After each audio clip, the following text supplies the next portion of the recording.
미 해군이 레이저 무기로 하늘을 나는 항공기를 격추하는 데 성공했다고 지난 22일 발표했다. 미 해군 태평양함대 사령부는 상륙한 포틀랜드함에서 고에너지 레이저 무기를 시험 발사하는 영상과 사진을 이날 공개했다. 미 해군이 공개한 짧은 영상에는 레이저에 명중된 무인기가 불타는 모습이 나온다. 사진에선 포틀랜드함 갑판에서 레이저가 발사되는 장면이 공개됐다. 미 해군은 구체적인 시험 장소는 밝히지 않은 채 해당 시험이 지난 16일 태평양 해상에서 진행됐다고 밝혔다. 이번에 시험 발사된 레이저 무기의 출력은 알려지지 않았다. 하지만 2018년 발표된 영국 국제전략연구소 보고서에 따르면 출력이 150kW급인 것으로 알려졌다. 무인기와 소형 항공기를 격추할 수 있는 위력이다. 앞서 미 해군은 지난 2017년 LWSD보다 위력이 약한 레이저 무기를 미 상륙함에 실전 배치했다. 세계에서 처음으로 중동 걸프만에 배치된 상륙함 폰스함에 레이저 무기 로즈를 실전 배치한 것이다. 로즈는 출력 30kW, 사거리 1.6km다. 위력이 약해 무인기 정도만 격추할 수 있었다. 하지만 발사 비용이 1회당 1달러에 불과하다는 게 큰 장점이다.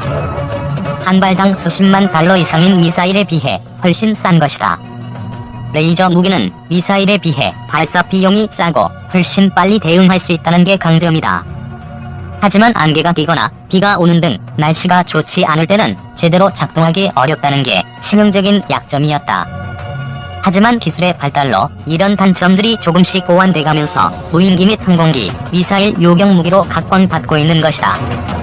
미국, 러시아, 중국, 독일, 이스라엘 등 여러 군사강국들이 레이저 무기 개발에 열을 올리고 있다. 현재 선두주자는 미국이다. 미 공군도 이미 출력 50kW, 사거리 3에서 5km인 레이저 무기를 개발했고 성능 개량을 추진 중이다. 미 공군은 F-35 스텔스기 등의 공대공 미사일 방어용으로 레이저 무기를 장착할 예정이다. 장기적으로는 출력이 강화된 레이저 무기를 F-35 등 전투기와 수송기 등에 장착해 상승 단계의 탄도미사일을 요격하는 계획도 추진 중이다. 미 육군의 경우 오는 2022년 스트라이커 장갑차 4개 소대에 50kW급 레이저포를 탑재할 계획이다. 드론과 헬리콥터, 소형 미사일 등에 대한 요격 능력 확보가 목표다. 러시아의 경우 지난 2018년 12월 신형 레이저 무기 페레스베트가 실전 배치됐다고 타스 통신이 보도했다. 푸틴 러시아 대통령이 그해 3월 국정연설에서 레이저 무기 개발에서 현저한 성과가 나왔다고 자랑하면서 처음으로 공개했던 무기다. 북한의 미사일, 방사포, 소형 드론 위협에 직면해 있는 우리나라도 최근 레이저 무기 개발에 박차를 가하고 있다. 방위사업청은 지난해 9월 레이저 대공무기 체계 개발 사업에 착수 약 880억 원을 투자해 2023년까지 개발을 완료하고 전력화할 예정이라고 밝혔다. 주식회사 한화가 시제품 개발 업체로 참여해 수 킬로미터 떨어진 무인기를 쏘아 떨어뜨릴 수 있는 수준의 레이저 무기를 개발하겠다는 것이다. 국방과학연구소는 지난 20여 년간 핵심 기술 연구를 통해 출력 향상을 위한 레이저빔 결합 및 추적, 조준 기술을 연구해왔고 상당 수준의 핵심 기술을 확보한 것으로 알려졌다. 미 해군으로부터 제공받아 공개한 미 CNN의 미군 실전 배치천 레이저포 영상이 17일 유튜브에 올라와 우리 언론에 큰 관심을 끌고 있다.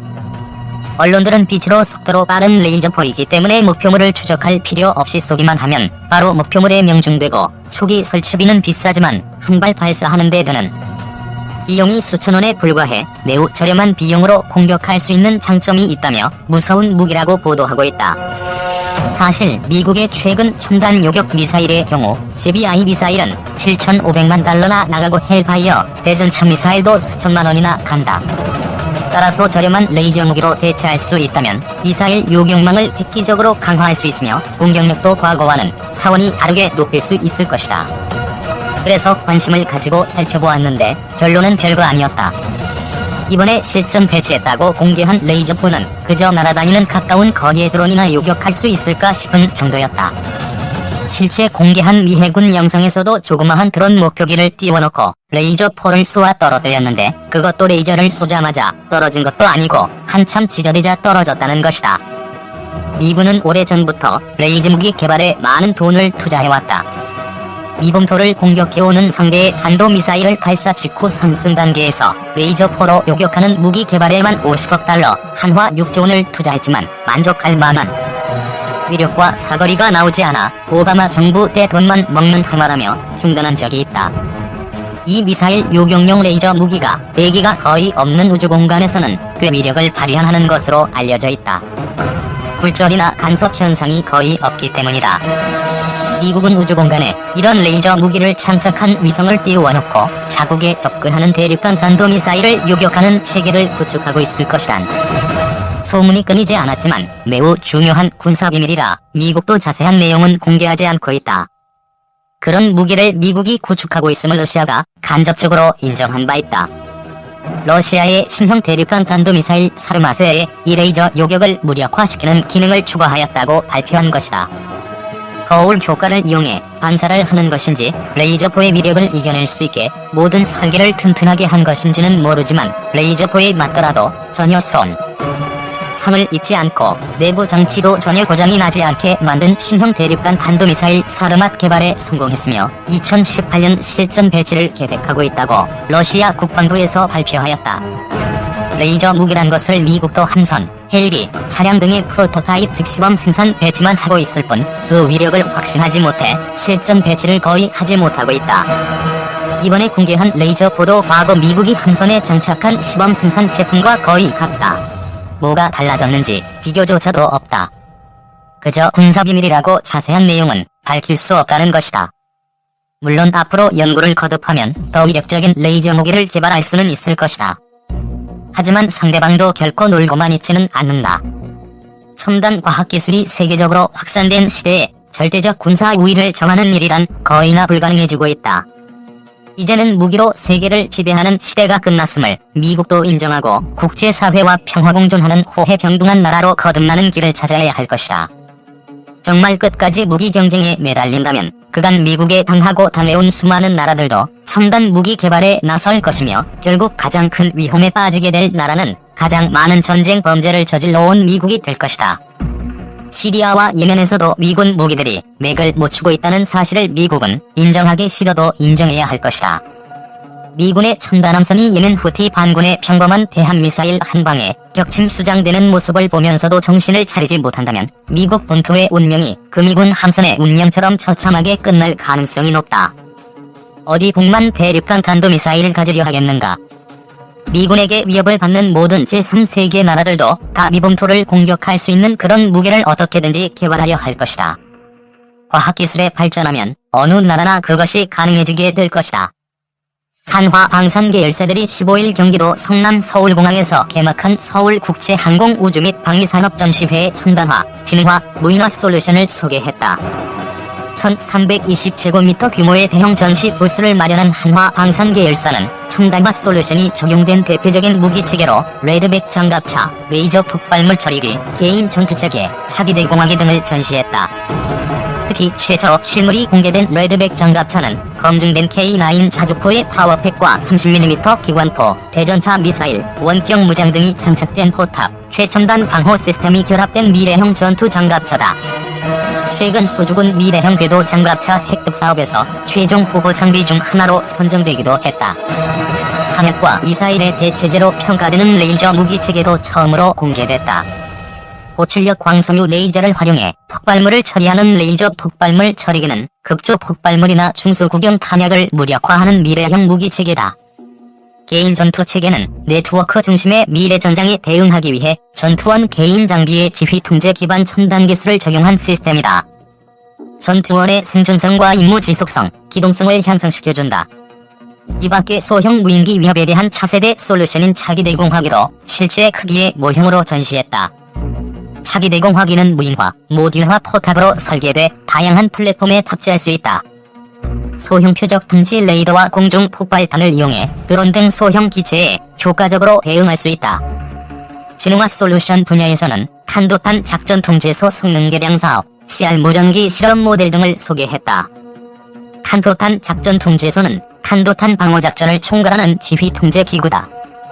탄도탄 위협 증가에 따라 탐지, 요격 체계를 효과적으로 연동하는 지능화 솔루션이 개발 중이다. CR 무전기는 주파수, 속도, 출력, 대역폭 등의 전송 파라미터를 전술 통신 환경에 맞춰 자율적으로 결정하는 주파수 공유 기술 기반의 차세대 지능형 무전기다. 주파수가 부족한 환경에서도 끊김없는 통신 서비스를 가능하게 한다. 전장에서 사수의 생존성을 획기적으로 높이는 무인화 솔루션인 국방로봇, 원격 사격 통제체계, 드론 탐지 센서도 눈길을 끈다. 보병용 다목적 무인 차량은 미래 전장에서 인명 손실을 최소화하기 위해 개발 중인 대표적인 국방 로봇이다. 전투부대 선단에서 위험지역 수색, 정찰, 경계, 교전 임무를 수행할 수 있다. 능동안전 원격 주행, 무소음 주행, 경계, 야지, 험지 고속 주행, 원격 사격 통제, 선행 차량 추종 조행이 가능하다. 경량화된 원격 사격 통제 체계는 탑재 중량이 제한적인 지상 장비에 장착할 수 있고 중기관총과 고속유탄 기관총이 결합한 복합형 제품은 상륙 돌격 장갑차 등에 적용할 수 있다. 드론 탐지 센서는 기존 방공망으로는 탐지가 불가능한 드론 등 소형 무인 비행장치를 첨단 레이더와 전자광학 기술을 적용해 탐지, 추적하고 식별하는 시스템이다. 2026년 개발될 한국형 전투기의 성능을 좌우할 핵심 기술도 대거 나왔다. 능동형 이상 배열 레이더는 공중과 지상 표적에 대한 탐지, 추적, 영상 형성 등 다양한 임무를 수행하는 최첨단 레이더다. 이 밖에도 전자광학 추적 장비, 적외선 센서 추적 장비 등의 항전 장비도 만날 수 있다. KF-X의 심장이 될 F-414 엔진도 주목된다. 한화에어로스페이스는 체계 개발 기간까지 원활한 비행 시험을 지원하고 앞으로 전투기 운용에 필요한 종합군수 지원 체계를 구축할 예정이다. 2015년부터 전력화하고 있는 230mm급 발연장, 천무, 공대지 유도탄, 천검, 전술지대지 유도무기 등 다양한 유도무기 체계도 있다. 전시장 한 편을 채운 실물 M3 자주도화 장비는 압도적인 위용으로 관람객의 이목을 끈다. 한화는 이번 전시에서 처음으로 M3 장비 실물을 공개하며 적극적인 사업 참여 의지를 표명했다. 한화 디펜스는 자주도화 장비 원천 기술을 보유한 제너럴 다이나믹스 그룹의 최신형 M3 장비를 기반으로 한국형 M3 자주도화 장비를 산화할 계획이라며 오는 17일 미디어 컨퍼런스 룸에서 자주도화 장비 설계와 관련한 컨퍼런스도 진행할 것이라고 말했다. 신현우 한화에어로스페이스 대표이사는 이번 전시에서는 미래 전장 환경의 복합적인 작전 상황에 대비해 인명 손실을 최소화하고 작전을 더욱 효율적으로 수행할 수 있는 솔루션을 제시한다며 인공지능, 자율주행 기술 등 미래 기술을 조속히 확보하고 방산 수출에 더욱 힘쓰겠다고